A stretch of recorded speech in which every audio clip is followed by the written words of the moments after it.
তা আপনার শরীরের অবস্থা কেমন? আপনি কেমন আছেন? আর অবস্থা এই মরার মতন কায়দায় পড়ে আছি, শরীরের তো অসুখই কমে না। মাশাআল্লাহ, এটা তো ভালো কথা। আপনি তো আগের থেকে অনেক তাড়াতাড়ি সুস্থ হয়ে যাচ্ছেন।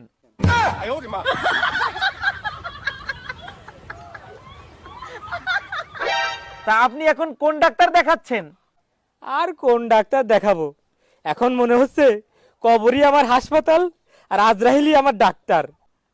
আলহামদুলিল্লাহ, এই হসপিটাল খুবই সুন্দর, খুবই নামকরা। আর এই ডাক্তার যে একবার দেখাইছে সে একেবারে সুস্থ হয়ে গেছে।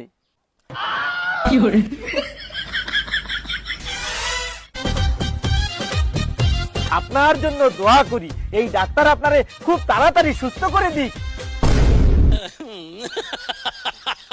এই হালার বলে আমারে কি দেখতে আইছে নাকি ভয় দিতে আইছে?